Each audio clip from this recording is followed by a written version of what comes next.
Les sujets du jour de la revue fiduciaire. Premier sujet de notre JT. Femmes entrepreneuses, quels accompagnements ? Les femmes qui souhaitent se lancer dans l'entrepreneuriat peuvent bénéficier de divers dispositifs comme vient de le rappeler Bercy. Par exemple, la garantie égalité femmes facilite l'accès au crédit bancaire des porteuses d'un projet de création, de reprise ou de développement d'entreprise. Elle peut couvrir jusqu'à 80% d'un emprunt dans la limite de 50 000 €, à condition que le crédit finance des investissements et ou un besoin en fonds de roulement BFR et que sa durée n'excède pas 7 ans.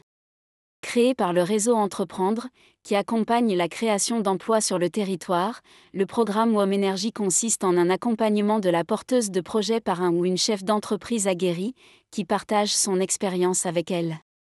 Parmi les autres dispositifs d'accompagnement des entrepreneuses figurent les plans d'action régionaux pour l'entrepreneuriat des femmes, PAR. Pour en savoir plus, il suffit de se renseigner auprès des mairies, des chambres de commerce et d'industrie, CCI, ou encore des chambres de métiers et de l'artisanat, CMA.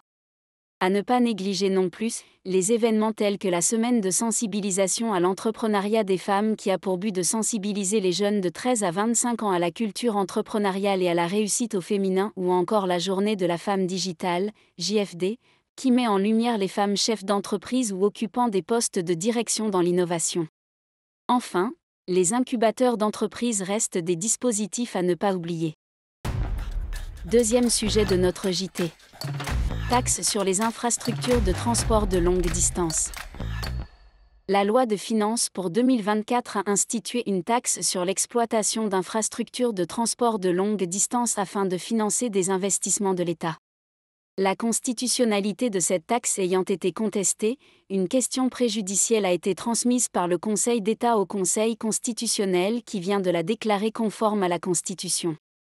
Il a écarté, notamment, les griefs relatifs au champ d'application territorial de la taxe, l'absence de justification du seuil de revenu d'exploitation de 120 millions d'euros et l'absence de mécanisme de plafonnement du montant de la taxe ou du barème progressif. Troisième sujet de notre JT. Échec d'une médiation judiciaire, le juge tranche. Un juge peut proposer aux parties de tenter une médiation judiciaire. Si les parties ne parviennent pas à régler leurs différends avec l'aide du médiateur, l'affaire revient alors devant le juge à la date que celui-ci avait fixée.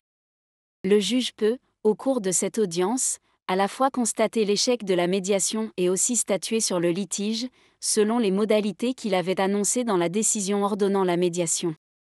Dans cette affaire, l'employeur ne pouvait pas lui reprocher de ne pas avoir renvoyé l'affaire à une autre date pour statuer sur le fond du litige.